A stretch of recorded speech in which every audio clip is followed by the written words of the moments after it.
नमस्कार भाई, सभी को कैसे हो आप सभी। उम्मीद करता हूँ बहुत अच्छे होंगे और आपकी तैयारी भी बहुत बढ़िया से चल रही होगी।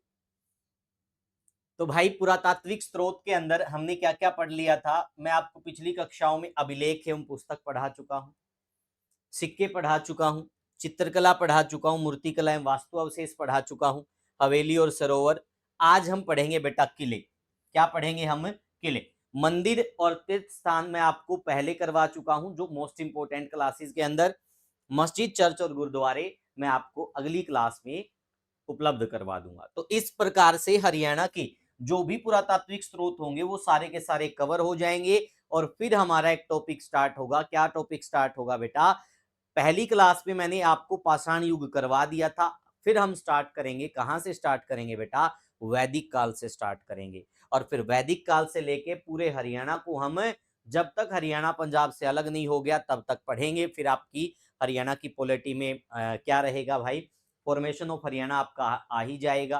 फॉर्मेशन ऑफ हरियाणा के बाद मुख्यमंत्री, विधानसभा, लोकसभा, राज्यपाल, पंचायती राज एक्ट, पुलिस के अधिनियम, और फिर इकोनॉमिक्स में हम क्या पढ़ेंगे? सारी की सारी योजनाएं पढ़ेंगे और इकोनॉमिक सर्वे पढ़ेंगे। और इसके अतिरिक्त जो भी आपके जो एक प्रकार से हम कह सकते हैं भाई, जो भी सोसाइटीज या संस्था होगी जिनका इकोनॉमिक से कहीं ना कहीं लेना देना होगा, एग्रीकल्चर से लेना देना होगा, तो वो सारी हम बहुत डिटेल से, विस्तार से हम उसकी चर्चा करेंगे।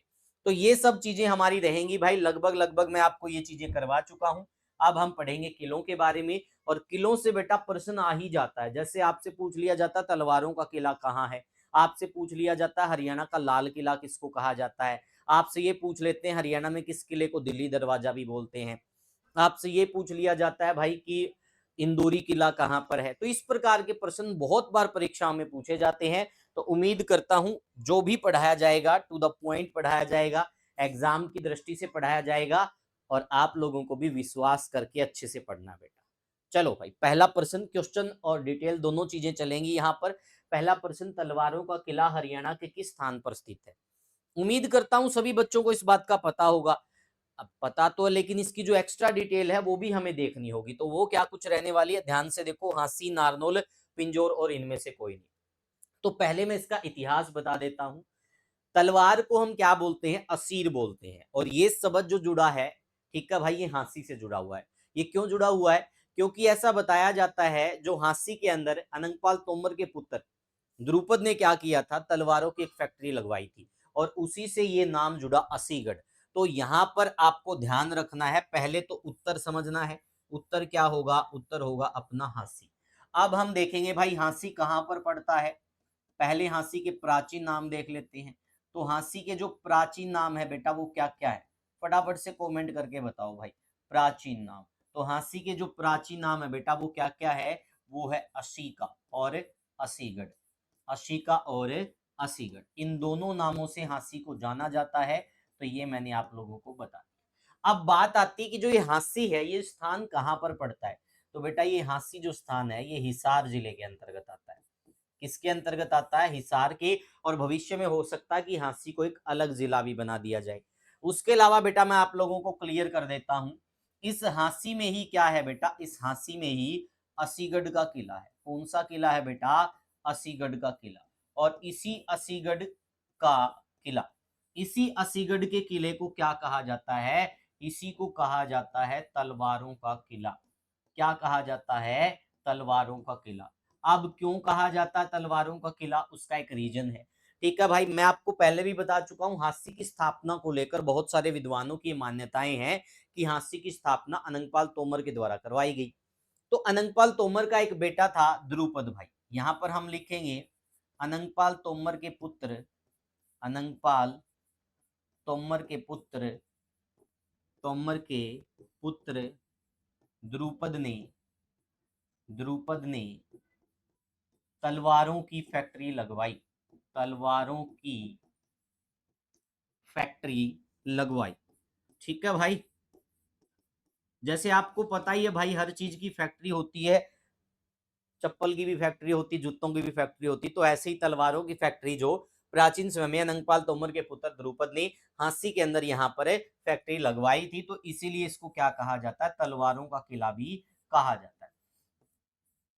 अब एक बात आपके दिमाग में आ रही होगी और बड़ा घर कर रही होगी, घर करने का मतलब कि बार बार ये सोच रहे होंगे कि ये हांसी का किला बनवाया किसने था। तो बेटा हांसी का किला प्रथम किसने बनवाया इसका कोई भी आधिकारिक प्रमाण नहीं है। आप कहीं भी इतिहास में उठा के देख लो, हांसी के किले की फॉर्मेशन का जिक्र मिलेगा ही नहीं। सिर्फ क्या मिलेगा, यहाँ पर अनंगपाल तोमर के पुत्र द्रुपद ने तलवारों की फैक्ट्री लगाई, लेकिन बात जब इसके पुनर्निर्माण की आती है तो वहां पर हमें आधिकारिक प्रमाण मिलते हैं। तो वो चीजें मैं आप लोगों को बताऊंगा।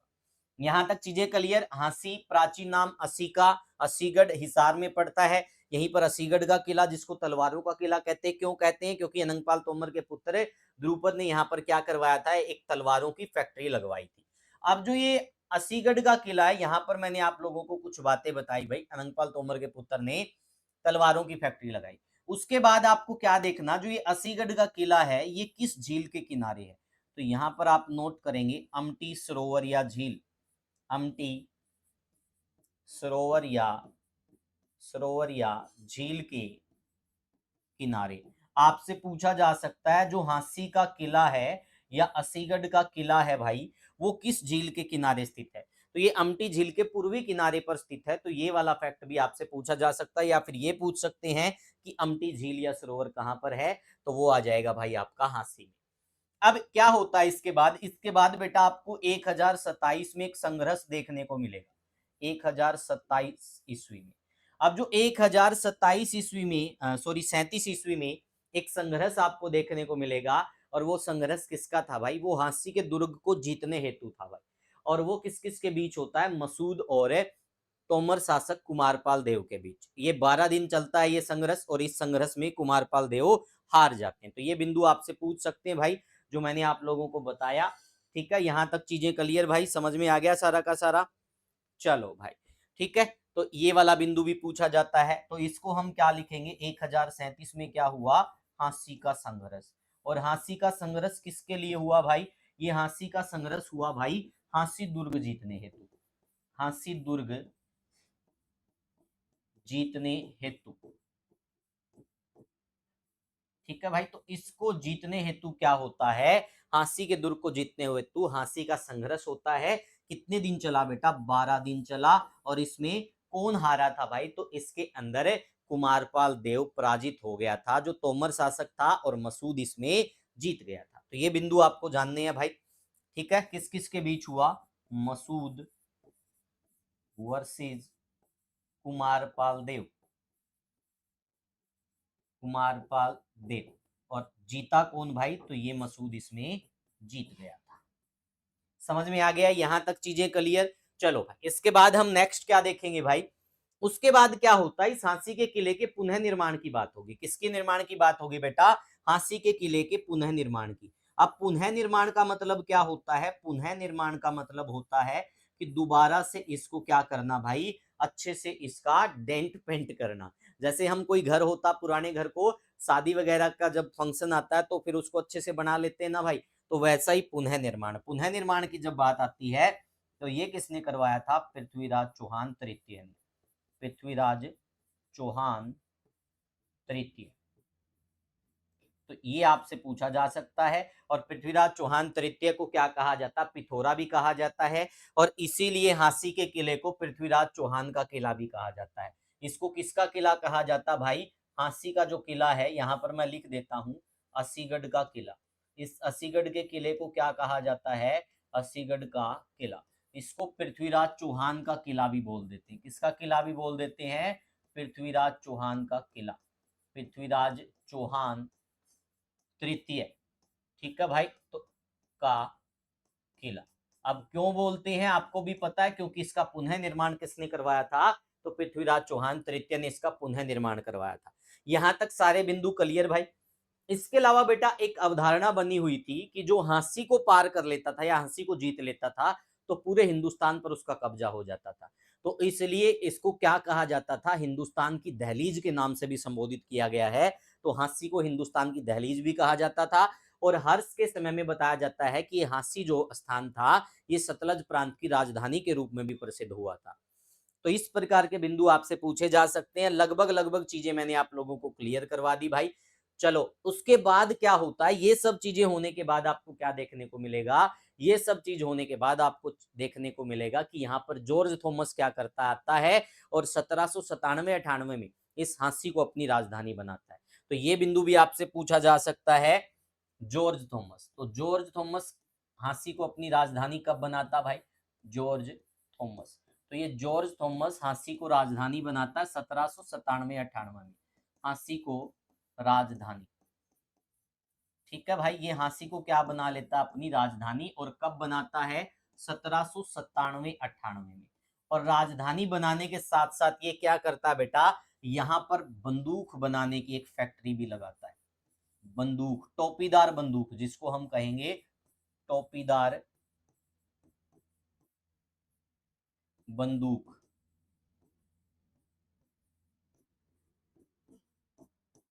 ठीक है भाई, इसके अलावा क्या कह सकते हैं, यहाँ पर एक टकसाल निर्मित करवाता है।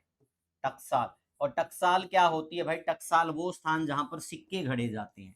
ठीक है भाई, तो टकसाल निर्मित करवाता है। और इस टकसाल में जो सिक्के बनते थे उनको क्या कहा जाता था? जो सिक्के बनते थे उन्हें सिक्का ए साहिब कहा जाता था। क्या कहा जाता था बेटा? सिक्का ए साहिब। तो ये बिंदु आपसे पूछा जा सकता भाई। जो हांसी के अंदर सिक्के घड़े जाते थे हांसी की टकसाल में जॉर्ज थॉमस के समय, उनको क्या कहा जाता था? उनको सिक्का ए साहिब कहा जाता था। क्या कहा जाता था बेटा? अच्छे से लिख देते हैं भाई। उन्हें क्या कहा जाता था? उन्हें कहा जाता था सिक्का ए साहिब। सिक्का ए साहिब। यहां तक चीजें क्लियर भाई, सारी बातें समझ में आ गई। ठीक है भाई, उसके अलावा आपको पता है हांसी से पृथ्वीराज चौहान द्वितीय के अभिलेख भी प्राप्त हुए हैं। इसके अलावा हांसी में आपको ब्लैकबर्ड भी देखने को मिलेगा। इसके अलावा हांसी में ही पास में आपको एक बड़सी दरवाजा भी देखने को मिलेगा। ये भी आपसे पूछा जा सकता है, बड़सी दरवाजा। तो इसके बारे में भी अब जानेंगे हम अगली स्लाइड पे। बड़सी दरवाजा भी आपको कहाँ देखने को मिलेगा? हांसी में देखने को मिलेगा। इसके अलावा आपको क्या देखने को मिलेगा? चहार कुतुब भी कहाँ देखने को मिलेगा? चहार कुतुब। तो चहार कुतुब क्या है? चार प्रसिद्ध मुस्लिम संत हम कह सकते हैं, सूफी संतों की मजार जो थी, ठीक है, वो हांसी के अंदर है, चहार कुतुब भाई। ठीक है, और इसी हांसी को बताया जाता 12वीं शताब्दी में जो बाबा फरीद है वो क्या करते हैं भाई? जो हरियाणा में चिश्ती संप्रदाय के संस्थापक माने जाते हैं, जिन्होंने हरियाणा के अंदर चिश्ती सिलसिला की शुरुआत की थी। फकरुद्दीन सकरागंज उनका असली नाम था, वैसे बाबा फरीद के नाम से जाना जाता है। तो वो इस झांसी में सूफी साहित्य का एक शिक्षा केंद्र भी स्थापित करते हैं 12वीं शताब्दी के अंदर।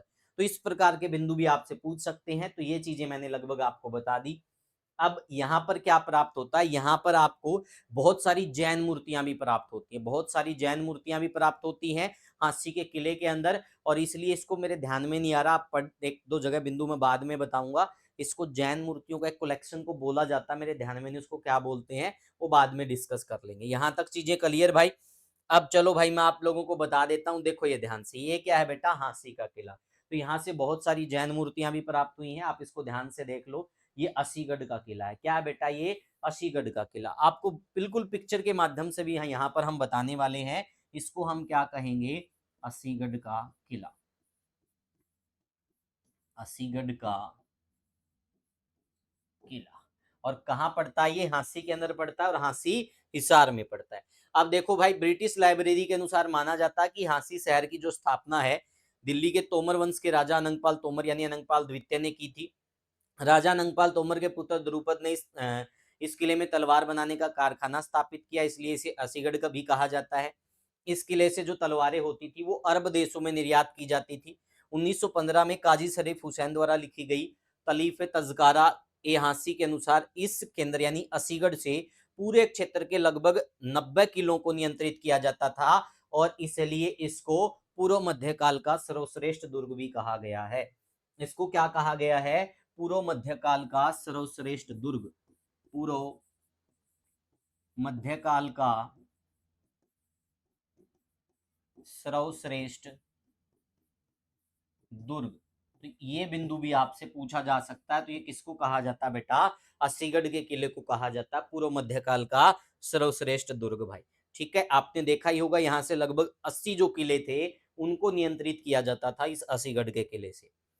अब देखो असीगढ़ का किला पृथ्वीराज चौहान ने दुश्मनों से रक्षा हेतु क्या किया, 12वीं शताब्दी में इस दुर्ग का पुनः निर्माण करवाया था, इसलिए इसे पृथ्वीराज चौहान का किला भी कहते हैं। ये अम्टी सरोवर या अम्टी झील के पूर्वी तट पर स्थित है, पूर्व मध्यकाल का सर्वश्रेष्ठ दुर्ग माना जाता है।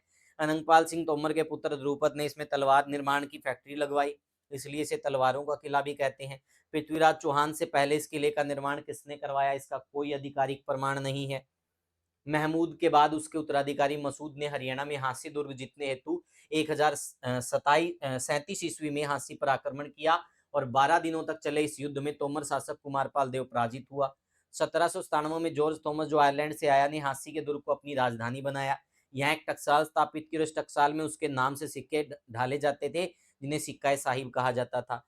जॉर्ज थॉमस ने यहाँ बंदूक बनाने की मशीन भी स्थापित की। हांसी में 5 गेट है, Hisar gate, Hansi gate, Badsi gate, Gosai gate और उमरा गेट भाई।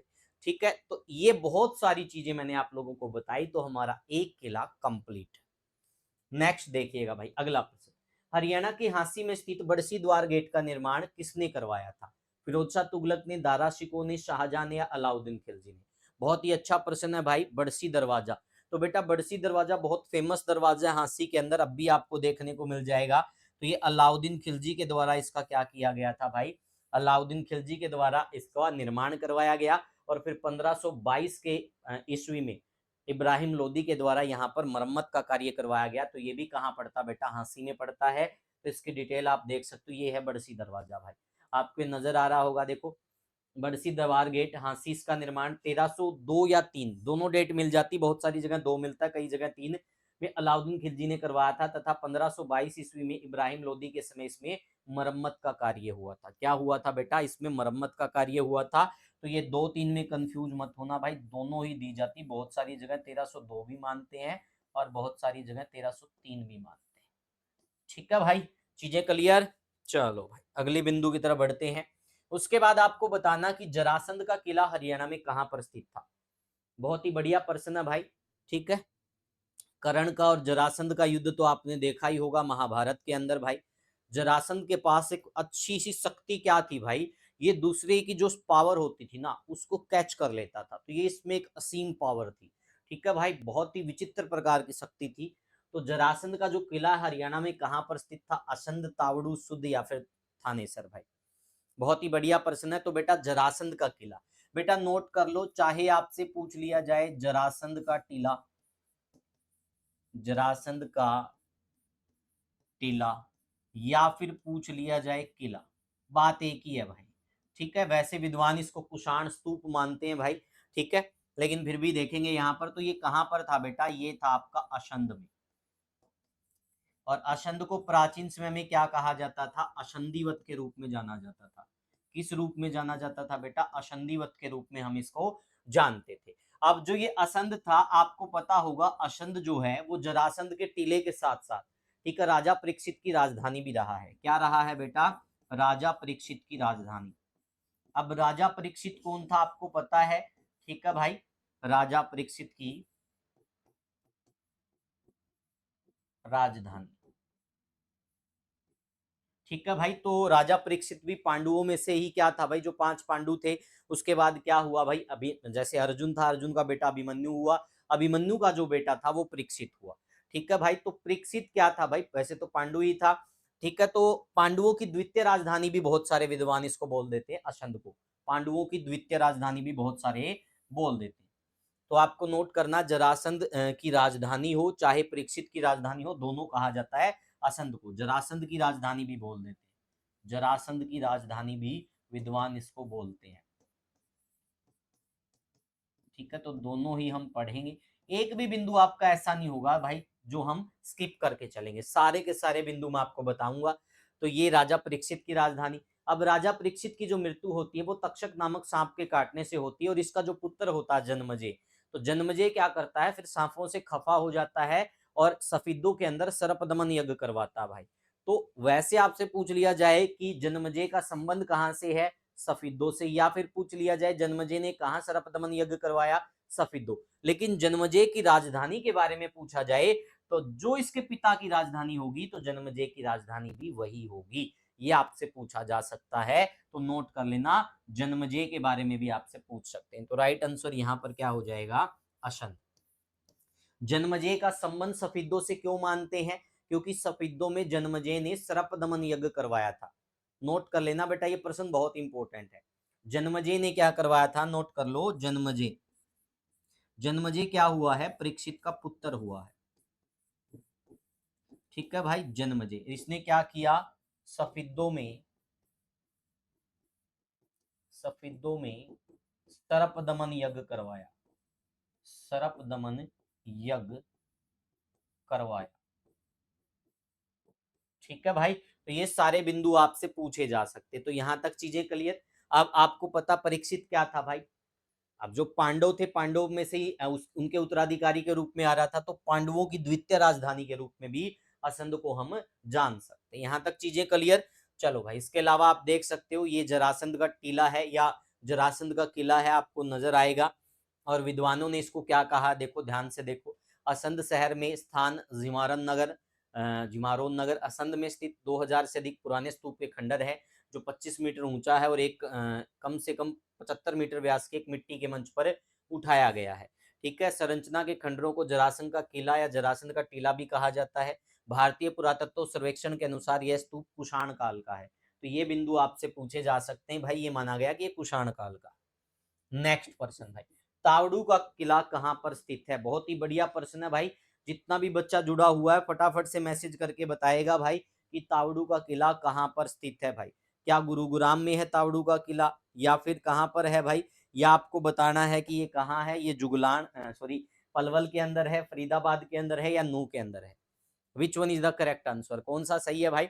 तो जो तावड़ू का किला बेटा, तावड़ू का किला, तावड़ू कहाँ पड़ता है? तावड़ू पड़ता नू में, और नू यानी कि मेवात। तो मेवात में किला स्थित है। और बाद में ऐसा बताया जाता है कि जो किला है, ये किला बाद में नाहर सिंह के किले के रूप में भी जाना गया, क्योंकि उस यही इसका नाम हो गया। ठीक है भाई, ये देखो नाहर सिंह का किला बना दिया गया बाद में ये। ठीक है, तो ये आप देख सकते हो। प्राचीन किले के विभिन्न कक्षों तथा अन्य स्थलों से तावड़ू के इतिहास की जानकारी मिलती है। इस किले के चारों ओर ऊंची ऊंची दीवारें बनी है। किला बाद में राजा नाहर सिंह का किला बना। वर्तमान समय में तावड़ू के किले को पुलिस थाना बना दिया गया है। ठीक है भाई, नेक्स्ट पर्सन। फुल्किया मिसल की स्थापना करने वाले फूल के महान पोते राजा गजपत सिंह ने किस किले का निर्माण करवाया था? तो ये वाला बिंदु बड़ा इंपॉर्टेंट है भाई, नोट कर लेना। क्या पता डायरेक्ट पेपर में यही मिल जाए आपको। तो बताइएगा भाई, तो कैथल का किला बनाया, महेंद्रगढ़ का किला बनवाया, जींद का किला बनाया, या इनमें से कोई नहीं? बहुत ही अच्छा प्रश्न है। पहले भी इस प्रकार के प्रश्न मैं आप लोगों को पढ़ाता रहा हूं, और उम्मीद ये रहेगी बेटा 1 2 3 4 जहां तक काउंटिंग है बेटा वहां तक के क्वेश्चन भी कवर करेंगे। मतलब अगर आप 1000 भी ये सोचते हो कि भाई सुप्रीम नंबर होगा किसी क्वेश्चंस का, तो हम 1000 से भी अपर क्वेश्चन करेंगे। ठीक है, एक टॉपिक के अंदर। तो बताइएगा इसका राइट आंसर क्या हो जाएगा बेटा? इसका राइट आंसर हो जाएगा जींद भाई। क्या हो जाएगा? जींद। 1775 में गजपत सिंह के द्वारा इस किले का निर्माण करवाया गया। ये आप देख सकते हो भाई। इसके बाद क्या क्या चीजें रही, वो सारे बिंदु यहाँ पर आपको अवेलेबल मिल जाएंगे भाई। ठीक है, यहाँ पर रणजीत सिंह और महाराजा खड़ग सिंह की समाधियां हैं। ठीक है, वर्तमान में किला ध्वस्त हो चुका। बहुत सारे बिंदु यहाँ पर दिए गए हैं, प्रत्येक बिंदु को आप अच्छे से पढ़ सकते हैं। ठीक है, स्वरूप सिंह की छोटी रानी जींद कौर का अधिकार हो गया। वो सारे बिंदु। ये है किला जफरगढ़ भाई। तो किला जफरगढ़ भी, ये स्थान भी जींद में ही पड़ता है। तो निर्माण राजा स्वरूप सिंह ने करवाया। ये किला जफरगढ़ का आप देख सकते हो भाई। ठीक है, किला जफरगढ़। ठीक है भाई, तो ये आपको पता होना चाहिए किला जफरगढ़ के बारे में। बताओ भाई, क्लास में मजा आ रहा है? किसी को कोई दिक्कत परेशानी भाई फटाफट से कमेंट करके बता दो, जितना भी बच्चा जुड़ा हुआ है। ठीक है भाई, तो यहाँ तक लगभग सभी का हो गया। 1 मिनट का ब्रेक मैं भी ले लेता हूँ भाई, पानी पी लेता हूँ थोड़ा।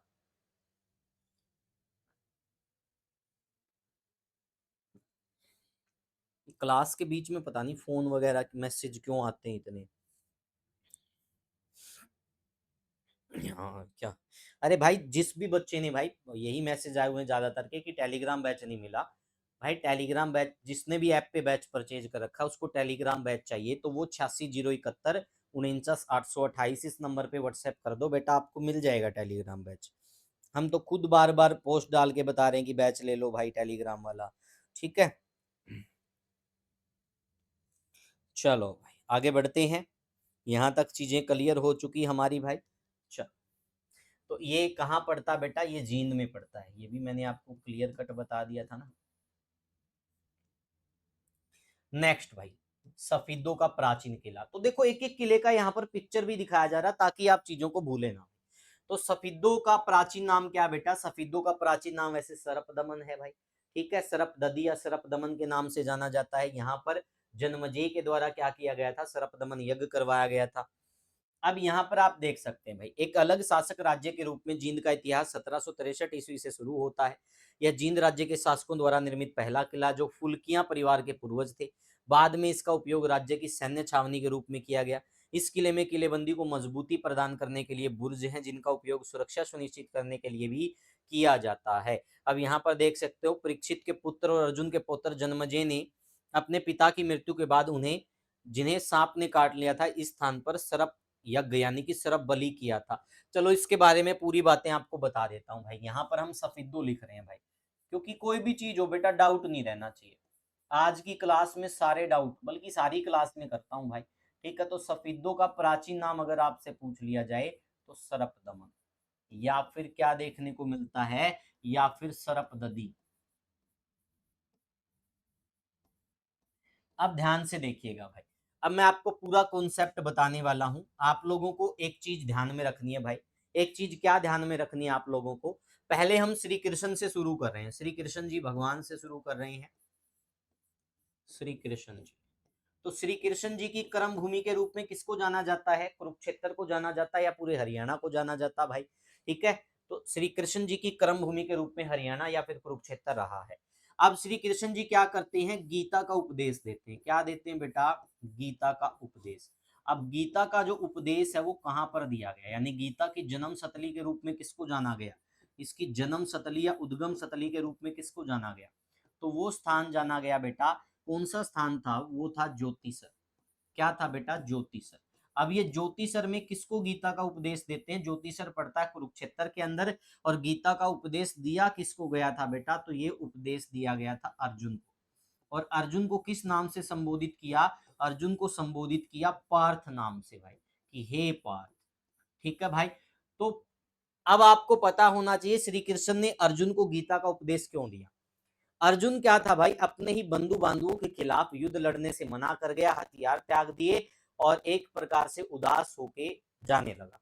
तब श्री कृष्ण भगवान इसके पास जाते हैं और कहते हैं कि हे पार्थ, गीता का उपदेश सुनाते हुए कहते हैं कि जो ये युद्ध है ये धर्म का युद्ध है। इसमें तुम और मैं नहीं लड़ रहे, इसमें ये धर्म के लिए किया जा रहा है और इसमें धर्म की जीत होनी सुनिश्चित है।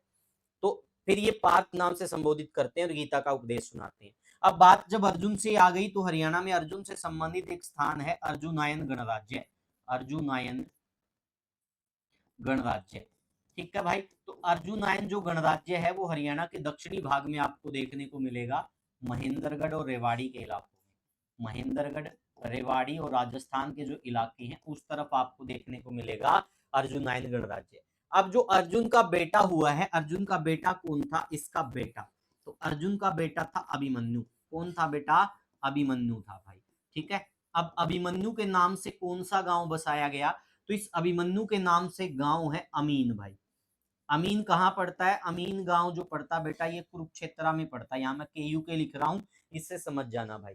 तो ये अमीन गांव का नाम बदल के अब क्या कर दिया गया? अभिमन्युपुर कर दिया गया। क्या कर दिया गया बेटा? अभिमन्युपुर। अब अभिमन्युपुर क्यों किया गया? उसके पीछे का एक रीजन है। महाभारत युद्ध के 13वें दिन बताया जाता है कि जो द्रोणाचार्य द्वारा चक्रव्यूह बनाया गया था, उस चक्रव्यूह में फंसकर वीर गति को प्राप्त होने वाला जो व्यक्ति था वो कौन था? अभिमन्यु था। और जहां पर ये वीर गति को प्राप्त हुआ या जहां पर ये चक्रव्यूह बनाया गया था वो स्थान अभिमन्युपुर बताया जाता है, ठीक है। इसलिए इसका नाम अभिमन्युपुर कर दिया गया, जो कुरुक्षेत्र का अमीन गांव था। यहाँ पर अदिति तीर्थ भी विद्यमान है, ये आपसे पूछा जा सकता है। प्राचीन समय में यहाँ पर अदिति वन भी हुआ करता था। क्लियर यहां तक चीजें? अब इस अभिमन्यु के बारे में आपसे प्रश्न पूछ ले, अभिमन्यु का बेटा कौन हुआ भाई? अभिमन्यु का बेटा, तो अभिमन्यु का जो बेटा हुआ वो हुआ परीक्षित।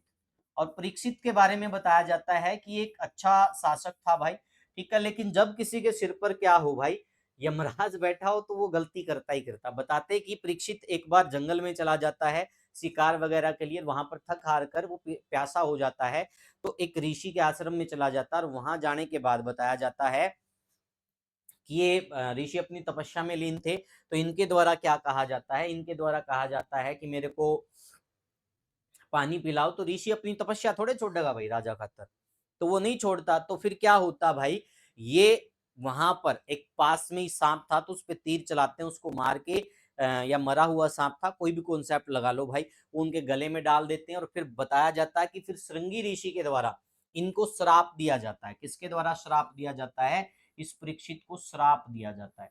और श्राप कौन देता बेटा, श्राप देता श्रृंगी ऋषि भाई, श्रृंगी ऋषि। एक सेकंड रुकिएगा भाई, श्रृंगी ऋषि। अब श्रृंगी ऋषि का जो आश्रम है वो सांगण गांव में है, जो कैथल में पड़ता है भाई। तो श्रृंगी ऋषि के द्वारा श्राप दिया जाता, किसको दिया जाता, परीक्षित को, और कहते हैं कि तेरे को तक्षक नामक सांप काटेगा। श्राप में क्या कहा जाता कि तेरे को तक्षक सांप काटेगा। और सेम ऐसा ही होता है, इसको तक्षक सांप काट लेता है, और परीक्षित की क्या हो जाती है भाई, इस सांप के काटने से हो जाती मृत्यु। अब इसकी होगी मृत्यु, तो इस परीक्षित का बेटा था जन्मजे। इसका बेटा कौन था बेटा, जन्मजे। तो जन्मजे, अब बताओ भाई, जब किसी बच्चे को पता चले कि छोटी सी उम्र में ये पता चले कि तेरे पिता की मृत्यु सांप के काटने से हुई है, तो उसके मन में वैर और द्वेष की भावना पैदा होगी। तो जन्मजे के मन में भी वैर और द्वेष की भावना पैदा हुई, और जन्मजे ने क्या कर दिया भाई, यहीं पर पास में एक स्थान था सफिदो, जिसको सर्प दमन के रूप में भी जाना जाता है। सफिदो में ये क्या कर देता है, सर्प दमन यज्ञ शुरू कर देता है, सर्प दमन यज्ञ। ठीक है भाई, और इसमें विश्व भर के सांप आकर गिरने लग जाते हैं। और फिर बताया जाता है कि एकास्तिक नामक ब्राह्मण क्या करता है, उसको ये डर होता क्योंकि उसकी माता नागकुल की थी, तो वो अपनी माता को बचाने हेतु क्या करता है, इस जन्मजे जो राजा था, इसको अपने कौशल के दम पर क्या कर लेता भाई, इसको अपने कौशल के दम पर मोहित कर लेता है। मोहित करने का मतलब भाई अपने कौशल से इसको आकर्षित कर देता है, और ये वचन दे देते हैं कि मांगो तुमको क्या मांगना। तो आस्तिक ब्राह्मण इससे मांगता है कि आप सर्प दमन यज्ञ को बंद कर दो।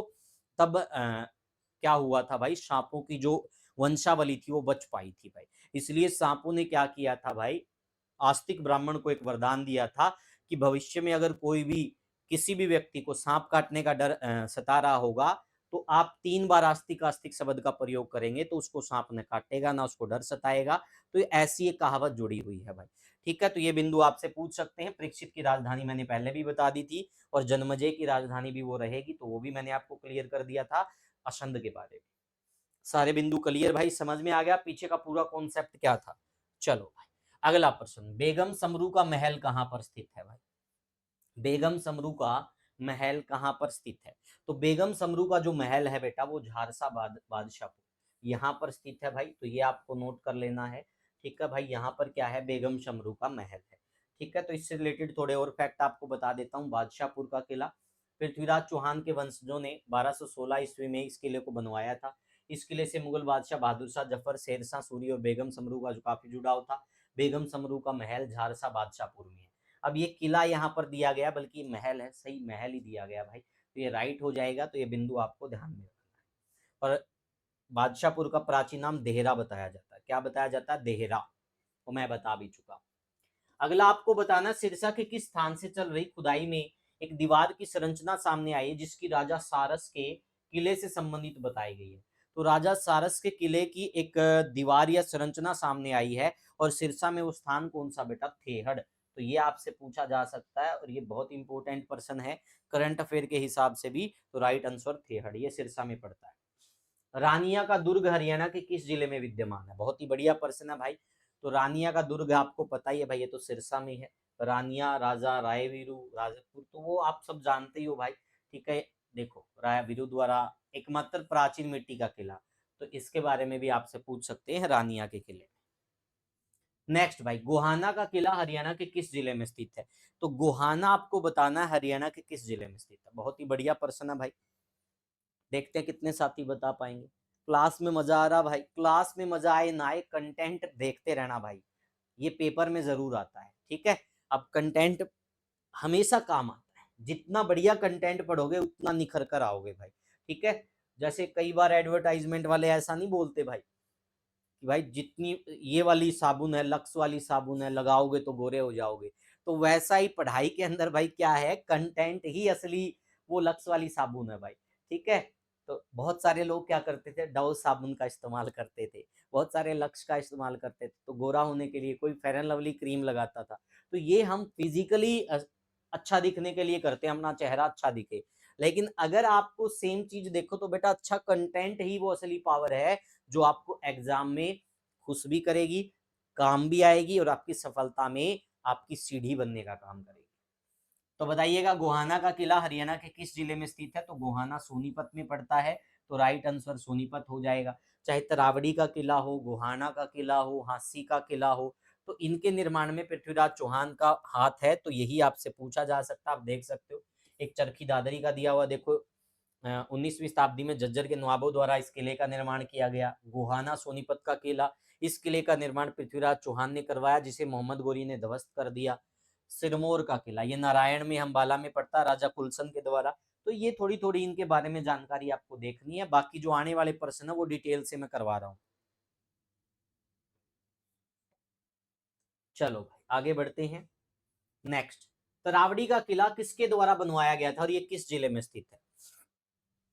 तरावड़ी का किला किसके द्वारा बनवाया गया था और ये किस जिले मतलब जिले में स्थित है?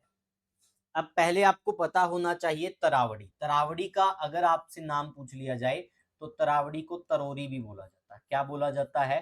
तरोरी भी बोला जाता है। नोट कर लेना भाई, तरावड़ी को तरोरी भी बोलते हैं, तराइन भी बोलते हैं, ये तीनों ही नाम इसके हैं भाई। ठीक है।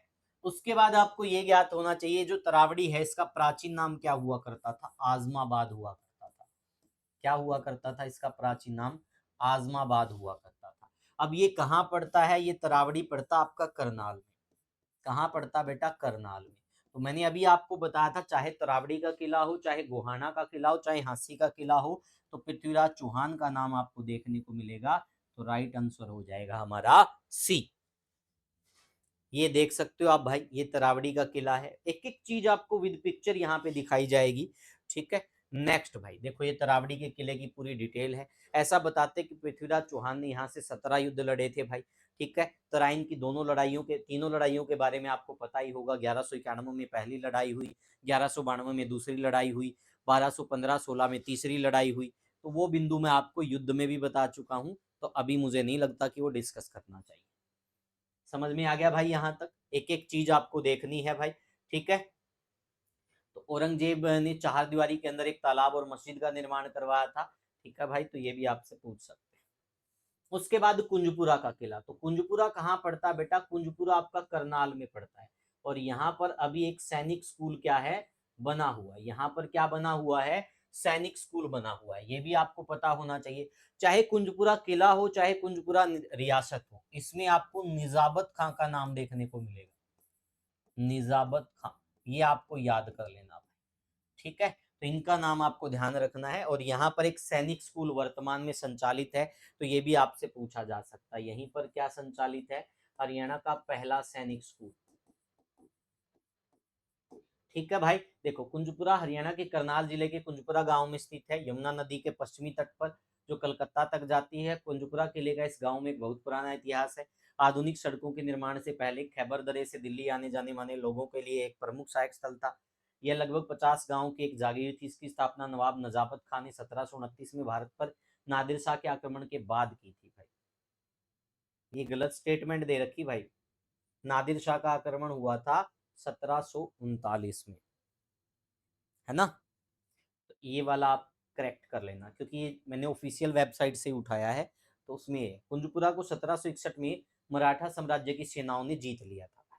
ठीक है। कोटला किला किस जिले में है? तो कोटला झील आपको पता ही है, वहीं पर कोटला किला होगा। तो कोटला झील कहाँ है? नू के अंदर है। तो कोटला का किला भी कहाँ पर होगा? नू में होगा। नू कहाँ पड़ता है? नू मेवात का नाम है, आप देख सकते हो। 1380 में बहादुर नाहर ने करवाया। यहाँ पर कोटला मस्जिद है तथा बहादुर खान नाहर की कब्र भी है। तो ये आपको याद रखना है। उसके बाद घासेड़ा का किला। घासेड़ा को बेटा गांधी ग्राम भी कहा जाता है, ये आपको नोट कर लेना है। बहुत बार परीक्षा में पूछते हैं कि मेवात का जो घासेड़ा गांव है उसको क्या कहा जाता है? उसको गांधी ग्राम भी कहा जाता है। ठीक है। ये बहादुर सिंह बरगुजर द्वारा स्थापित किया गया। तो ये पूरी इसकी डिटेल है, युद्ध के बारे में सब चीजें दी गई हैं। ठीक है। बहादुर सिंह बरगुजर और सफदर जंग के बीच ये हुआ था, उसके वजीर के मध्य। ठीक है भाई। नेक्स्ट भाई, गोपालगिरी का दुर्ग। तो ये वाला प्रश्न बड़ा इंपॉर्टेंट है, गोपालगिरी का दुर्ग भाई। गोपालगिरी के दुर्ग की जो स्थापना है, ठीक है भाई, गुरुग्राम बादशाहपुर मार्ग पर आप किसके द्वारा बनवाई गई थी? ये बनवाया गया था भाई बलबन के द्वारा, ठीक है भाई। और बलबन को नसीरुद्दीन शाह ने उलूग खां की उपाधि भी दी थी, तो ये आप नोट कर लेना भाई, ठीक है। बलबन के द्वारा बनाया गया। और किस लिए बनवाया गया था? इसको बनवाया गया था मेवात में स्थायी शांति की स्थापना हेतु। मेवात में स्थायी शांति की स्थापना हेतु।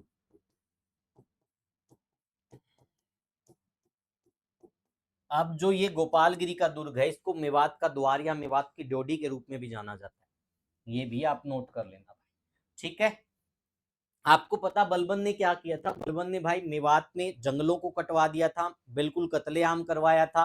तो ये आपसे पूछा जा सकता है, ये बलबन एक क्रूर शासक था और ये हमेशा से चाहता था, क्योंकि मेवाती इसको बड़ा तंग करते थे। मेवात जंगल के लोग थे जो, वो जंगलों में छिपकर जब भी बलबन की सेना जाता था तो उन पर वार करते थे, और ये परेशान हो रखे थे बलबन भाई। तो इसलिए बलबन ने सबसे पहले मेवात में गोपालगिरी का दुर्ग करवाया, मतलब मेवात में कत्लेआम करवाया, और फिर स्थायी शांति की स्थापना हेतु गोपालगिरी का दुर्ग और यहाँ के जंगलों को कटवा दिया। ये वाला प्रश्न भी पूछा जाता है कि मेवात के जंगलों को नष्ट करने वाला शासक कौन था? तो बलबन था, ठीक है भाई। चीजें क्लियर। गोपालगिरी के दुर्ग को मेवात का द्वार या डोडी भी बोलते हैं भाई। उदय सिंह का किला कहाँ पर स्थित था? बहुत ही अच्छा प्रश्न है भाई। इसका पुनर्निर्माण किसने करवाया था?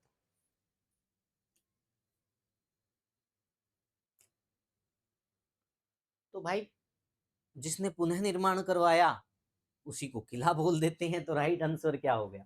कैथल में भाई। तो कैथल में क्या है? राजा उदय सिंह का किला है भाई। तो ये आपसे पूछ सकते हैं भाई। अब इसकी डिटेल है, देखो ये किला है भाई। उसके बाद 16वीं शताब्दी में अकबर के शासनकाल में इस किले का निर्माण हुआ।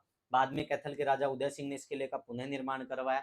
इस किले के चारों ओर 7 तालाब तथा 8 दरवाजे हैं। Sewan gate, Mata gate, Pratap gate, Dogra gate, Chandana gate, railway gate, Kothi gate, क्योड़क गेट। तो ये गेटों के बारे में पूछा गया था पीछे 2017-18 की बात, 1%, ठीक है भाई। कैथल से 3 किलोमीटर की दूर तक छोटा सा गांव प्योदा स्थित है, जिसने भाई साहब को कर देने से मना कर दिया था। तो ये वाला फैक्ट भी बड़ा इंपॉर्टेंट है भाई। नेक्स्ट देखिएगा, राजा नाहर सिंह का किला कहाँ पर स्थित है? तो राजा नाहर सिंह भाई, राजा नाहर सिंह को बल्लभगढ़ का शेर कहा जाता भाई, ठीक है। तो राजा नाहर सिंह का किला भी कहाँ होगा? बल्लभगढ़ में। और बल्लभगढ़ कहाँ पड़ता? फरीदाबाद में। अब इसका नाम बदलकर क्या कर दिया गया है? बल्लभगढ़ का नाम बदलकर बलरामगढ़ हो चुका है। क्या हो चुका बेटा? बलरामगढ़ हो चुका है। तो ये आपको पता होना चाहिए, फरीदाबाद में पड़ता है। और 1739 से लेकर 1850 तक, ठीक है भाई, ये लगातार शासकों के द्वारा इसमें निर्माण होता रहा। तो इसके बिंदु मैं आप लोगों को बता देता हूँ। और इसमें क्या क्या चीजें रहने वाली देखो। राजा नाहर सिंह का किला बल्लभगढ़, इस किले को बनवाने की जो शुरुआत है राजा बल्लू यानी कि बलराम के द्वारा करवाई गई। 1739 में इसकी शुरुआत हुई। इसके बाद 1850 ईस्वी तक इस किले के निर्माण ने सबने अपना योगदान दिया। राजा नाहर सिंह का जन्म 1821 में होता है। राजा नाहर सिंह के राजा बनने के पश्चात इस किले को राजा नाहर सिंह का किला कहा जाता है। इस किले में अजीत व बल्लू नाम से 2 दरवाजे हैं। इस किले का नक्शा भरतपुर के किले को देखकर बनवाया गया है। तो ये वाला प्रश्न काफी बार आता है भाई कि हरियाणा का ऐसा कौन सा महल या किला है जिसको भरतपुर के किले को देखकर बनवाया गया है, इसकी कॉपी है? तो वो राजा नाहर सिंह का किला हो जाएगा, ठीक है भाई। इस किले के चारों कोनों पर बुर्ज बने हुए हैं, ठीक है। इस किले की मूल विशेषता ये है भाई। समझ में आ गया? शुरुआत किसने की? बल्लू ने, यानी बलराम ने इसकी शुरुआत की 1739 में। 1857 की क्रांति में राजा नाहर सिंह ने अंग्रेजों के खिलाफ बढ़ चढ़कर भाग लिया था। राजा नाहर सिंह की बहादुरी को देखते हुए बहादुर शाह जफर अंतिम मुगल शासक ने उन्हें अपना आंतरिक प्रशासक नियुक्त किया। अंग्रेजों ने धोखे से संधि के बहाने नाहर सिंह को गिरफ्तार किया, और गिरफ्तारी के बाद राजा नाहर सिंह पर सकरी खजाने लूटने का मुकदमा इलाहाबाद कोर्ट में चलाया। सरकारी खजाने को लूटने के आरोप में दोषी ठहराते हुए फांसी की सजा सुनाई, और 9 जनवरी 1858 को दिल्ली के चांदनी चौक में फांसी दी गई। इसके बाद उनके साथी गुलाब सिंह और भूरा सिंह को भी फांसी दी गई। 1857 की क्रांति के पश्चात इस किले पर अंग्रेजों का आधिपत्य स्थापित हो गया। वर्तमान समय में नाहर सिंह किले को राजा नाहर सिंह पैलेस के नाम से जाना जाता है। हरियाणा सरकार के पर्यटन विभाग ने वर्ष 2003 में से हेरिटेज होटल का दर्जा प्रदान किया, और यहाँ पर कार्तिक सांस्कृतिक मेला भी लगता है। तो ये सारे बिंदु मैंने आप लोगों को बता दिए। अब जो राजा नाहर सिंह थे भाई, अंग्रेज बड़े डरते थे इनसे, ठीक है। अंग्रेजों के छक्के छुड़ा देते थे, और इनको धोखे से ही गिरफ्तार किया गया, सामने से गिरफ्तार करने की हिम्मत अंग्रेजों की नहीं थी। उनको डर लगता था। उसके बाद देखो भाई, अब तक इस महल में 5 घंटे में 5 करोड़, यानी ये फिल्म जो है साहेब बीबी और गैंगस्टर 2, फगली आदि फिल्मों की शूटिंग हो चुकी है। यह टीवी धारावाहिकों विजय जासूस, बुल्ले शाह, शेरशाह सूरी की शूटिंग के अलावा प्रधानमंत्री अटल बिहारी वाजपेयी के समय में चुनाव प्रचार के लिए कवालियों की शूटिंग की जा चुकी। बंसीलाल सरकार में राजा नाहर सिंह के नाम पर मेले का आयोजन किया जाने लगा, लेकिन कुछ समय पश्चात इसे बंद कर दिया गया। नेक्स्ट भाई, ढोसी का किला, बहुत ही अच्छा प्रश्न है। ढोसी का किला, बताओ भाई ढोसी का किला कहां पर है?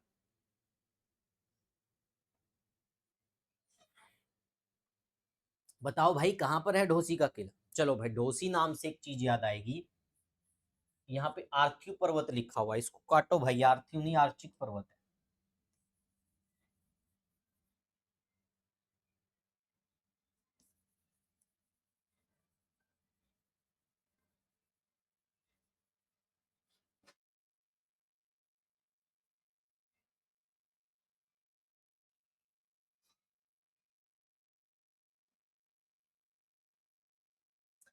इसका जो दूसरा नाम है वो क्या है बेटा? वो है अर्चिक पर्वत। ठीक है भाई, अर्चिक का मतलब एक प्रकार से जो मंत्र हुआ करते थे, ठीक है, उनकी संस्तुति करना भाई। ठीक है, तो ढोसी की जो पहाड़ी है, ढोसी की पहाड़ी को सबसे पहले आपको पता होना चाहिए, जब हरियाणा में इसका जिक्र होगा तो आपको एक नाम याद रखना है, कुतजापुर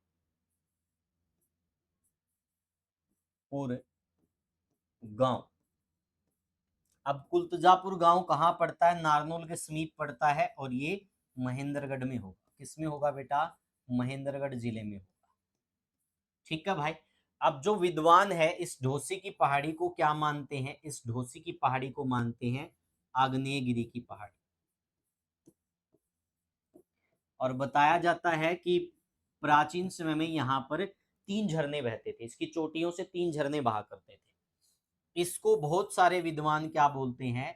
बहुत सारे विद्वान इसको बोलते हैं मृत ज्वालामुखी, मृत या फिर सुषुप्त ज्वालामुखी।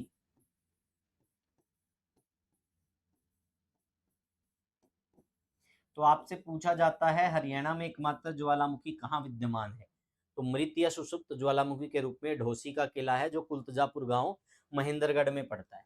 अब इस गांव के अंदर जो पहाड़ी है, इसकी हाइट बताई जाती है 652 मीटर ऊंची, और ये हरियाणा में अरावली का सबसे ऊंचा शिखर है। हरियाणा में अरावली का, अरावली पहाड़ियों का सबसे ऊंचा शिखर, सबसे ऊंचा शिखर, ये हरियाणा की बात हो रही है भाई।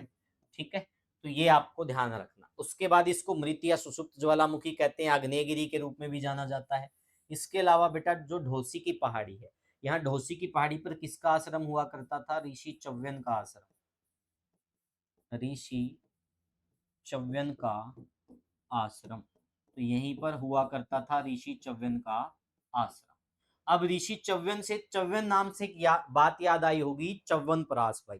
तो च्यवन प्राश की खोज का श्रेय भी यहीं से है। तो यहीं से किसकी खोज हुई है? ऋषि च्यवन ने च्यवन प्राश की खोज। तो जो आप च्यवन प्राश खाते हो, वो च्यवन प्राश की खोज है, वो यहीं से जुड़ी हुई है भाई। ठीक है, उसके बाद नेक्स्ट आपको क्या याद रखना है? कायाकल्प एवं शंख पुष्पी, कायाकल्प एवं, कायाकल्प एवं शंख पुष्पी औषधि का रहस्य, कायाकल्प एवं शंख पुष्पी औषधि का रहस्य। तो ये भी कहाँ छिपा हुआ है? इसी पहाड़ी के ऊपर छिपा हुआ है। तो ये सारे बिंदु आपसे पूछे जा सकते हैं। अर्चिक पर्वत के नाम से जानते हैं, कहाँ पर है? हरियाणा में रावली की पहाड़ियों का सबसे ऊंचा शिखर है, आग्नेयगिरी की पहाड़ी कहते हैं।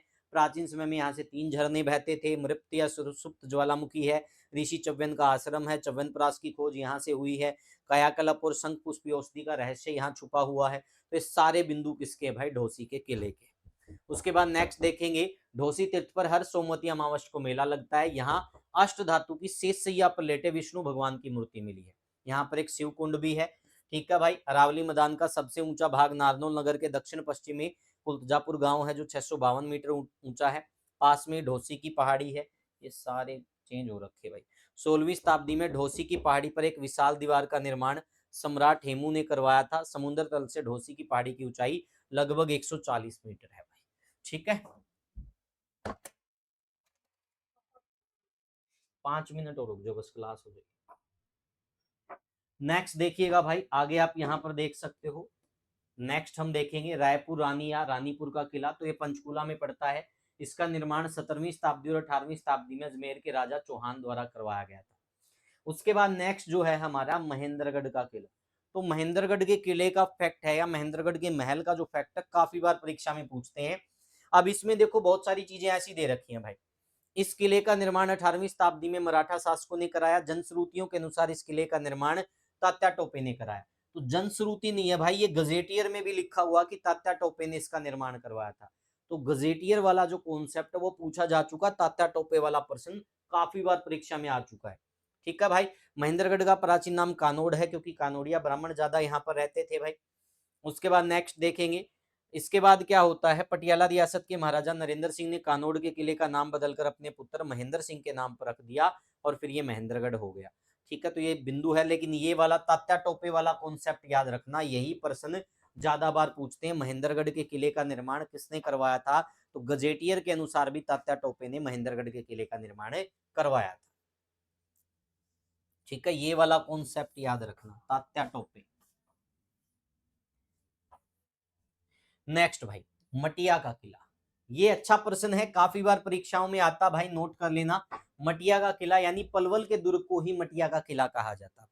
ठीक है, पलवल में एक पुराने किले के अवशेष है, यह मटिया किला कहलाता है। पुरातात्विक उत्खनन से यह ज्ञात होता है कि दुर्ग के निचले भाग में एक भव्य महल था। वर्तमान समय में पलवल का दुर्ग खंडर हो चुका है। बेटा एक प्रश्न पूछा गया था, प्राचीन गुबंद कहां पर है? तो प्राचीन गुबंद बेटा पलवल में है, और आप लोग जब सर्च करोगे तो हिसार दिखाता है।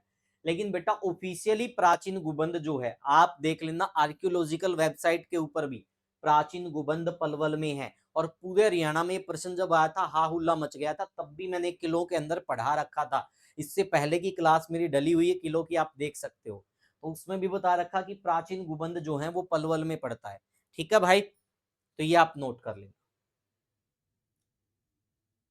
नेक्स्ट भाई, माधोगढ़ का किला। तो माधोगढ़ के किले से भी प्रश्न आए हैं भाई। ठीक है, तो माधोगढ़ के किले के बारे में थोड़ा देख लेते हैं, एक सेकंड रुकिएगा भाई। ये माधोगढ़ का किला बेटा आपको दिखाई दे रहा होगा। तो हरियाणा के महेंद्रगढ़ जिले में माधोगढ़ गांव के पास है भाई। माधोगढ़ पहाड़ी के ऊपर स्थित ये किला है, जिसकी स्थापना माधो सिंह प्रथम ने की थी। पहले प्रश्न बहुत बार आता था भाई। 18वीं सदी की पहली छमाई में इस किले की मुख्य विशेषता है कि पहाड़ी की चोटी पर स्थित है। यहाँ तक पहुंचने के लिए पहाड़ों को काटकर सीढ़ियों का निर्माण किया गया। सुरक्षात्मक दृष्टिकोण से महत्वपूर्ण किला है। 1783 में इस दुर्ग पर मराठा शासकों का अधिकार हो गया था। ठीक है भाई। इसके बाद इस्लामपुर का किला, तो ये नारनौल में पड़ता है, और नारनौल में इस्लामपुर में पड़ता है, और ये महेंद्रगढ़ में हो गया। तो ये हो गया इनके बारे में। नेक्स्ट भाई, लोहगढ़ का किला। तो आपको लोहगढ़ के बारे में जानना जरूरी है भाई। ये सिखों की पहली राजधानी के रूप में भी जाना जाता है लोहगढ़। यमुनानगर में पड़ता, बिलासपुर के अंदर भाई। लोहगढ़ का किला बिलासपुर यमुनानगर जिले में स्थित है। गुरु हरगोविंद सिंह साहब के निर्देशन में भाई लखीराय बांजरा ने शुरू किया, लेकिन इसका निर्माण पूर्ण रूप से 1710 में बाबा बंदा सिंह बहादुर ने करवाया था। बाबा बंदा सिंह बहादुर सरहिंद जीतने के बाद इस किला लोहगढ़ को सिखों की राजधानी भी बनाया था। उसके बाद करण का टीला, तो ये मैं आपको पुरातात्विक स्रोत में भी बता चुका हूँ। करण का टीला, यहाँ से 2 स्वास्तिक टेराकोटा मुद्रा प्राप्त हुई है। ये मिर्जापुर में पड़ता, कुरुक्षेत्र के पास में ही गांव है मिर्जापुर। ठीक है भाई। और इस टीले में आपसे ये प्रश्न पूछा जा सकता है, हरियाणा में सर्वप्रथम पुरातात्विक खुदाई किसके निर्देशन में हुई थी? तो पुरातात्विक खुदाई यानी कि एग्जीवेशन किसके निर्देशन में हुआ था, यानी कि उत्खनन? तो डीबी स्नूपर के निर्देशन में हुआ था। नोट कर लेना किसका? करण के किले का 1921, 22, 23 में, यानी तीनों टर्म के अंदर। ये प्रश्न बहुत बार परीक्षा में आता है। हरियाणा के अंदर सर्वप्रथम पुरातात्विक उत्खनन, पुरातात्विक उत्खनन नोट कर लो। देखो उत्खनन की बात मैंने साफ तौर पर लिख रखी है। ठीक है, इस टीले का सर्वेक्षण सर्वप्रथम कनिंघम ने किया। सर्वेक्षण का मतलब आग के जांच पड़ताल करना, लेकिन उत्खनन का मतलब खुदाई, एग्जीवेशन। तो एग्जीवेशन किसने कराया? डीबी स्नूपर ने कराया था भाई। ये प्रश्न काफी बार आता, डीबी स्नूपर वाला। उसके बाद हरस का टीला, ये वाला प्रश्न भी मैं आपको उसमें करवा चुका हूं। ठीक है भाई। पुरातात्विक स्रोत में हर्षवर्धन की राजदरबारी कवि बाणभट्ट ने अपनी रचना हर्षचरित्र में नगर के चारों ओर जल से आपूरित गहरी चौड़ी खाई और 2 मंजिले राजमहल धवल घर का वर्णन किया है। ठीक है, तो ये आपसे पूछा जा सकता है कि इंदौरी का किला भाई ये नूह मेवात में पड़ता है। ये आपको इंदौरी का किला देखने को मिलेगा, इंदौरी का किला नूह मेवात में। ठीक है भाई, तो ये आपसे पूछ सकते। हिसार का किला यानी फिरोज का किला किस शासक द्वारा बनवाया गया था? बड़ा महत्वपूर्ण प्रश्न है और यहाँ से बहुत सारे क्वेश्चन बन सकते हैं बेटा। तो हिसार का जो किला है यानी फिरोज शाह तुगलक के द्वारा हिसार के अंदर एक किले का निर्माण करवाया गया और उसी किले में आपको गुजरी महल देखने को मिलेगा, लाट की मस्जिद देखने को मिलेगी भाई। ठीक है, तो बहुत सारे स्थान, दीवाने खास, दीवाने आम, इस प्रकार की चीजें आपको देखने को मिलेगी। तो इसका निर्माण किसने करवाया था? फिरोज शाह तुगलक। और फिरोज शाह तुगलक ने जब इसका निर्माण करवाया तो नाम रखा था हिसार ए फिरोजा। फिर बाद में अकबर का शासनकाल आता है और अकबर के शासनकाल में अकबर ए फिरोजा शब्द को हटा देता है और फिर नाम क्या रह जाता है? ओनली हिसार। ठीक है, तो इसके बारे में थोड़ा डिटेल देख लेते हैं भाई। हिसार यानी फिरोज का किला 1354 ईस्वी में जब फिरोज शाह तुगलक ने हिसार की स्थापना की तो इसका नाम हिसार ए फिरोज रख दिया, जिसका अरबी भाषा में अर्थ होता है फिरोज का किला। हालांकि अकबर के काल के नाम से मतलब काल में इस फिरोज शब्द को हटा दिया गया और सिर्फ हिसार से जाना जाने लगा। इसकी आकृति अर्धचंद्राकार है, ये वाला फैक्ट बड़ा इंपॉर्टेंट है। फिरोज का जो किला है हिसार के अंदर, इसकी आकृति अर्धचंद्राकार है। इस किले में 4 दरवाजे, Delhi gate, Mori gate, Nagauri gate, Talaki gate, इसके अतिरिक्त जामा मस्जिद, लाट की मस्जिद, दीवाने आम, लाल मीनार, गुजरी महल इस किले के प्रमुख आकर्षण केंद्र हैं। ठीक है भाई, तो लाट की मस्जिद काफी बार पूछते कहां पर है, तो हिसार में। गुजरी महल कहां पर है? हिसार। देखो फिरोज का किला हिसार में एक मस्जिद, इसका नाम लाट की मस्जिद है। यह लगभग 20 फुट ऊंची बलुआ पत्थरों के स्तंभ से बनी हुई है। किससे बनी हुई है? बलुआ पत्थरों के स्तंभ से। फिरोज महल या किला हिसार के परिसर में भूमिगत अपार्टमेंट है, जिसका दीवाने आम भी कहा जाता है। दीवाने आम के पास फिरोज शाह तुगलक ने अपनी पत्नी गुजरी के लिए एक गुजरी महल बनवाया। यह महल आयताकार आकृति में है। गुजरी महल का निर्माण 1356 में पूरा हुआ। भारतीय पुरातत्व सर्वेक्षण द्वारा फिरोज किला हिसार को एक केंद्रीय संरक्षित स्मारक घोषित किया गया। गुजरी महल का निर्माण काले पत्थरों से हुआ। किससे हुआ बेटा? काले पत्थरों से। तो अर्धचंद्राकार लाट की मस्जिद, काले पत्थरों से गुजरी महल का निर्माण, लाट की मस्जिद किन पत्थरों से बनी है? ठीक है, ये बिंदु बहुत बार परीक्षा में पूछे जाते हैं भाई। ठीक है, तो एक एक बिंदु को आप अच्छे से पढ़ लेना। ये पूरा लगभग मेरा क्लियर मैंने करवा दिया। तो ये आप देख सकते हो, ये फिरोज शाह तुगलक का किला है हिसार के अंदर। उसके बाद फतेहाबाद का किला या हवेली, फिरोज शाह तुगलक की हवेली, और इसको हरियाणा की सबसे प्राचीन हवेलियों में भी माना जाता है। तो यहाँ पर हम देखेंगे फिरोज शाह तुगलक ने फतेहाबाद में अपने बेटे, अब रियल में क्या बात थी, फिरोज शाह तुगलक के बेटे का नाम था फतेह खां और फतेह खां के नाम से एक शहर बसाया गया फतेहाबाद। तो हिसार भी फिरोज शाह तुगलक ने बसाया, फतेहाबाद भी फिरोज शाह तुगलक ने बसाया था। ठीक है भाई, अब यहाँ पर हम देखेंगे एक महल का निर्माण करवाया गया जिसे हरियाणा की सबसे पुरानी हवेली के रूप में जाना जाता है। इस किले का निर्माण भी 14वीं शताब्दी में फिरोज शाह तुगलक ने अपने पुत्र के नाम से करवाया था। इसे शेरशाह का किला भी कहते हैं। इस किले के प्रांगण में फिरोज शाह तुगलक के आध्यात्मिक गुरु मीर शाह पीर की कब्र भी स्थित है और संत मीर शाह की जो कब्र है, इस कब्र के अंदर ही या इसके पास आपको हुमायूं के अभिलेख प्राप्त हुए हैं, इसलिए इसको हुमायूं की क्या बोला जाता? मस्जिद भी बोला जाता। देखो, मुगल बादशाह हुमायूं द्वारा यहाँ पर नमाज अदा किए जाने के कारण इसे हुमायूं की मस्जिद के नाम से भी जाना जाता है। और ये वाला प्रश्न बेटा परीक्षा में पूछा गया था और इस पर क्या हुआ था भाई बच्चे? सिस्टम हैंग हो गया था। ठीक है भाई, तो यहाँ पर और भी बातें दी गई हैं, आप इसके बारे में भी जान सकते हैं। फतेहाबाद के अंदर आपको एक लाट भी देखने को मिलेगी, बहुत सारे उसको फतेहाबाद की लाट कहते हैं, कोई उसको अशोक की लाट कहता है। तो ये फतेहाबाद के अंदर है भाई, कोई फिरोजी लाट के नाम से भी जानता है। तो ये आपको देखना, मौर्य, देखो मौर्य सम्राट अशोक से संबंधित भी माना जाता है।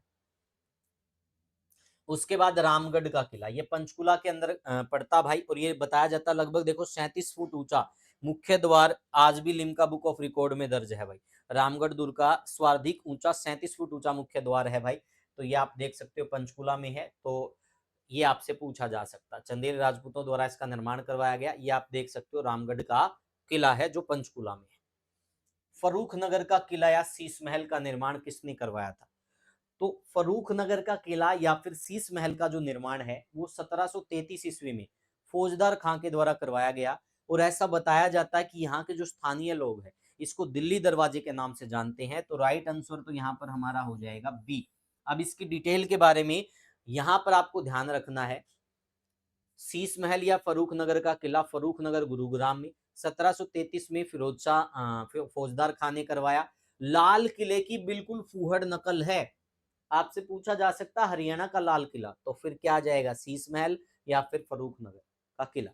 ठीक है भाई, इसको दिल्ली दरवाजा भी कहा जाता है, ये पूछा था ना मैंने मॉक टेस्ट के अंदर, तो ये आपसे बिंदु पूछ सकते हैं। उसके बाद सोहना का किला, सोहना गुरुग्राम में है भाई, तो यहाँ से पूछा जा सकता है इसका किला है। वर्तमान सोहना कस्बा राजपूत राजा सावन सिंह ने बसाया था भाई।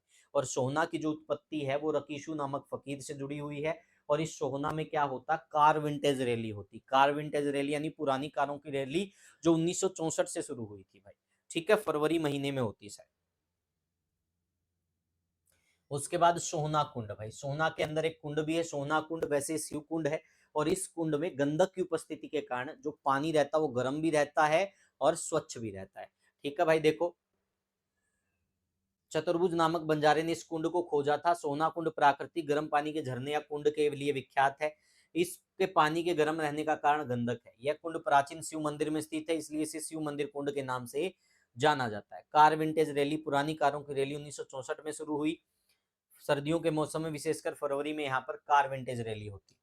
कंबोज खंडर, ये सोना में है। सोना कस्बे के पश्चिम में लाल गुबंज तथा काला गुबंज स्थित है भाई। किशोरी महल व 12 खंबा छतरी, ये होडल पलवल के अंदर है। किशोरी महल का निर्माण, ठीक है भाई, 1754 से 64 के बीच में राजा सूरजमल ने करवाया। किशोरी जी, ये आप देख लेना भाई। नेक्स्ट, चौधरी कांसीराम की हवेली पलवल में है।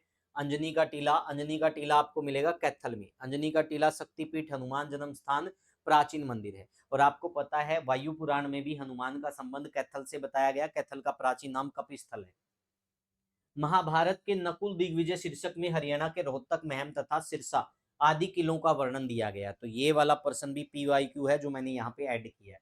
उसके बाद बुढ़िया का किला, बुढ़िया आपको पता है यमुना नगर में पड़ता है। और बुढ़िया का किला या बुढ़िया के रंग महल के बारे में पूछा जाता है, तो ये किसके ये हुआ था भाई, इसे देखो बीरबल का रंग महल भी कहा जाता है। इसका निर्माण शाहजहां के शासनकाल में हुआ था। मुगल सम्राट हुमायूं के शासनकाल में बुढ़िया कस्बे की नींव रखी गई। किले की बात अलग है, कस्बे की बात अलग है भाई। कस्बा हिंदू काल में संपू श्रूक साधना के नाम से जाना जाता है। हिंदू काल में यहाँ एक संस्कृत विद्यालय था तथा बौद्ध सभ्यता का प्रचार केंद्र भी बुढ़िया रहा है। उसके बाद छछरौली का किला, छछरौली आपको पता हरियाणा का चेरापूंजी इसको बोलते हैं क्योंकि सबसे ज्यादा वर्षा होती है। वैसे छछरौली को कलसिया रियासत का कहा जाता था, यानी कलसिया रियासत का किला भी बोलते हैं इसको। अंग्रेजों ने पंजाब के सरदार रणजीत सिंह व सरदार सिंह को इनाम स्वरूप दिया। इस किले को रानी की खिड़की भी कहा जाता है। ये वाला प्रश्न काफी बार आता है, रानी की खिड़की और कलसिया वाला, दोनों प्रश्न परीक्षा में बार बार पूछे जाते हैं। उसके बाद सढौरा या सघोरा का किला, सढौरा यमुना नगर में पड़ता है। लोहारू का किला, लोहारू आपको पता भिवानी में है। इस किले का निर्माण 1570 ईस्वी में ठाकुर अर्जुन देव द्वारा करवाया गया। ये लोहारू भिवानी वाला जिक्र हो रहा, शायद भाई देख लेना एक बार, क्या पता दादरी में भी चला गया हो, आप अपने लेवल पे वेरीफाई कर लेना। ठीक है, एक खैरी का वृक्ष है जो 78 साल में एक बार फल देता है। लोहारू दुर्ग का निर्माण विक्टोरिया स्टाइल में किया गया। यहाँ पर भोपाल सिंह का चबूतरा और कुत्ते की छतरी मौजूद है। व्हाइट पैलेस, ये पटौदी के अंदर पड़ेगा भाई। इसको पटौदी महल का डिजाइन जो है रॉबर्ट और रसेल व हैज ने दिया था। ये मैं पढ़ा भी चुका हूँ आपको, हवेलियों के अंदर पढ़ा चुका हूँ। ठीक है भाई, एक बार लोहारू वाला आप देख लेना अच्छे से कि वर्तमान में अब कौन से जिले में है। ठीक है भाई,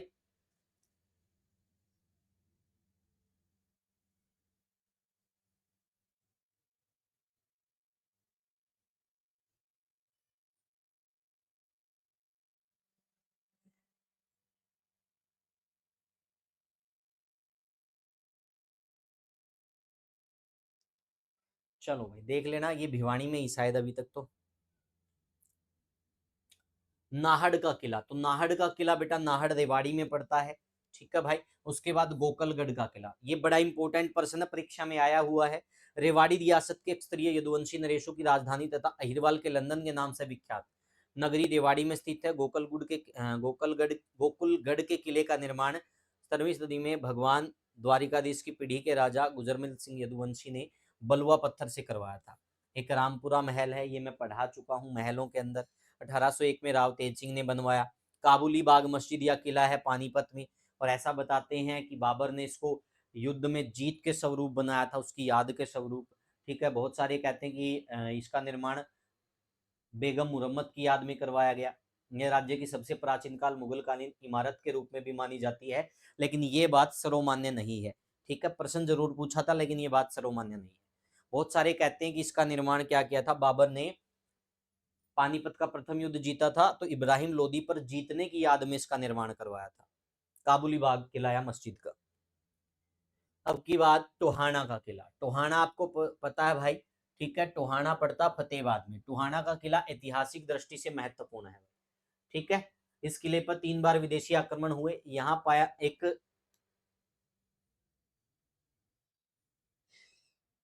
ये क्या दे रखा भाई, ये तो चीजें अनंग सरोवर है भाई यहाँ पर। ठीक है, स्टेटमेंट बिल्कुल ही गड़बड़ हो रखी है।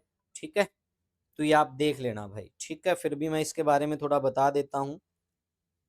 टोहाना का किला, ऐसा बताया जाता है कि यहाँ पर कांच की सीढ़ियां हैं भाई। कितनी है? कांच की सीढ़ियां हैं। ठीक है भाई, और अनंग सागर नामक एक सरोवर है, यही महत्वपूर्ण है इसके लिए भाई। उसके बाद नेक्स्ट आप देख सकते हो, जो पाणिनि ऋषि थे जिन्होंने अष्टाध्यायी पुस्तक लिखी, उसमें भी टोहाना का जिक्र मिलता है, और टोहाना को तोशाल्य कहा गया है। क्या कहा गया? टोहाना को तोशाल्य। ठीक है, अब ये जो नगर एक प्रकार से किला है, ये टोहाना है, जो ये किला है ये अर्धचंद्राकार आकृति में है। किस आकृति में? देखो, अर्धचंद्राकार आकृति में है। ठीक है, तैमूरलंग ने जब आक्रमण किया 1398 में, तो ये पूरी तरह नष्ट हो गया था भाई। ठीक है, पूरी तरह नष्ट हो गया था। समझ में आ गया भाई? यहां तक किसी को कोई दिक्कत, कोई परेशानी? आगे बढ़े भाई। चल, ये लगभग लास्ट ही था मेरे हिसाब से, तो इसके बाद तो कोई नहीं होगा भाई, फिर भी देख लेते हैं एक बार।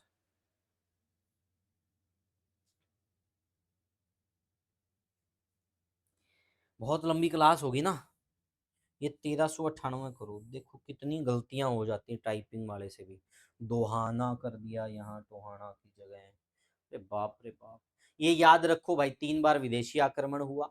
ठीक है, अनंगपाल जो अनंग सरोवर है, ये अनंग सागर सरोवर, ये यहीं पर पड़ता है। इसके अलावा अष्टाधाई में टोहाना का वर्णन है, तो साल्यर कहा गया इसका प्राचीन नाम। अच्छा, अनंगपाल तोमर ने अपनी वंश परंपरा की मान्यता के अनुसार इस स्थान का नाम तुराना रखा था, बाद में टोहाना हो गया। ये अर्धचंद्राकार आकृति में है भाई। तैमूर लंग ने क्या किया था 1398 में? तैमूर लंग ने इसको नष्ट कर दिया था। ठीक है, आगे देखिएगा, महाराज तेज सिंह का महल। तो इसमें आपको क्या याद रखना? मीरपुर रेवाड़ी में स्थित है। महाराजा तेज सिंह का महल जो है मीरपुर रेवाड़ी में स्थित है। और यहाँ पर आपको क्या देखने को मिलेगा भाई? यहाँ पर एक चीज आपको देखने को मिलेगी, ये हवेली भित्ति चित्रों की दृष्टि से अत्यंत महत्वपूर्ण है। किसकी दृष्टि से बेटा? भित्ति चित्रों की दृष्टि से।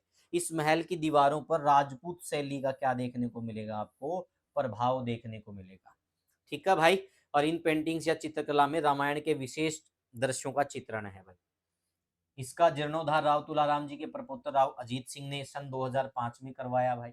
ठीक है, इस हवेली का पुनः निर्माण राव तुलाराम जी के दादा राव सिंह ने सन 1790 में करवाया था। तो ये बिंदु भी आपको देखने। एक चनेटी का स्तूप जगाधरी में पड़ता है, जगाधरी यमुनानगर में है। ठीक है, बौद्ध स्तूप चनेटी में स्तूप युआन च्वांग द्वारा संदर्भित दासियों में से एक था। चीनी यात्री हेनसांग के अनुसार अशोक के स्तूप का अवशेष है। जल महल आपका नारनौल में पड़ता है भाई, ये आपको मैं नारनौल डिस्ट्रिक्ट में भी पढ़ाएंगे सर, और पढ़ा चुके होंगे। महम की बावड़ी भाई, महम की बावड़ी बड़ा इंपॉर्टेंट है। इसको शाहजहाँ की बावड़ी भी कहा जाता है। ठीक है भाई, ज्ञानी चोर की गुफा भी बोलते हैं, महम के अंदर है, महम रोहतक में पड़ता है। ठीक है, इस बावड़ी में लगे एक शिलालेख के अनुसार बावड़ी का नाम जो है स्वर्ग का झरना है, फारसी भाषा में स्वर्ग का झरना। इसका निर्माण शाहजहां के सूबेदार सद्दू कलाल द्वारा 1658-59 में कराया गया। इसमें कुआं है जिस तक पहुंचने के लिए 101 सीढ़ियां उतरनी पड़ती है। ये सच्चाई है, मैं गया हुआ हूँ भाई यहाँ पर। ठीक है, अब तो ये खंडर टाइप चीज हो गई है। उसके बाद बीरबल का छत्ता भाई, बीरबल का छत्ता यानी कि राय मुकुंदास का छत्ता भाई, ये आपका नारनौल में पड़ेगा। इसका निर्माण भी दीवान राय ए राइन राय बालमुकुंद दास ने, जो शाहजहां के क्या थे भाई? शाहजहां के एक प्रकार से हम कह सकते हैं, इसी के समय में करवाया था भाई इन्होंने। ठीक है, किसके शासनकाल में हुआ? शाहजहां के शासनकाल में। और राय मुकुंदास जो थे वो शाहजहां के दीवान थे। ठीक है, प्राचीन समय में यहाँ पर बीरबल का आना जाना था, इसलिए बीरबल का छत्ता भी कहते हैं। इसका नाम राय बाल मुकुंदास छत्ता कहा जाता है। इसमें एक सुरंग है। ठीक है भाई, ये चीजें कर लो। जॉर्जगढ़, जॉर्जगढ़ यानी कि जहाजगढ़, जहाजगढ़ को पहले जॉर्जगढ़ कहते थे और यहाँ एक किला है, इसका निर्माण जॉर्ज थॉमस ने करवाया था भाई। ठीक है, ये प्रश्न भी आया हुआ था ना कि जहाजगढ़ का वास्तविक नाम शुरुआत में क्या था, जॉर्जगढ़। निवाजपुर का किला, ये नारनौल से 10 किलोमीटर की दूर मुगलों के जागीरदार निवाज अली ने इसका निर्माण करवाया। नाभा हाउस हरियाणा में पड़ता है, कुरुक्षेत्र में भाई। ठीक है, और इसका निर्माण 18वीं सदी में राजा हीरा सिंह ने करवाया। लखोरी ईंटों से बनी इमारत है। तो शाम की बारादरी भाई, इसको पृथ्वीराज चौहान की कचहरी के रूप में भी जाना जाता है, भिवानी जिले के तोशाम में स्थित है। ठीक है भाई, तो ये भी इसको कहते हैं। इसमें 12 द्वार है जिनका निर्माण इस प्रकार किया गया। केंद्रीय कक्ष में बैठा हुआ व्यक्ति चारों ओर आसानी से अवलोकन कर सकता है। तो ये क्या थी भाई, ये थी अपनी किलों की क्लास जो मैंने आप लोगों को पढ़ाई। उम्मीद करता हूँ सारी चीजें आपके समझ में आई होगी। तो आज के लिए इतना ही बेटा। अब किलों के बाद आपका मंदिर और तीर्थ में करवा चुका हूँ, मस्जिद, गुरुद्वारे और चर्च अगली क्लास में हो जाएगा। फिर आपके पुरातात्विक शोध सारे कंप्लीट। तो thank you, take care, bye bye, धन्यवाद आप सब।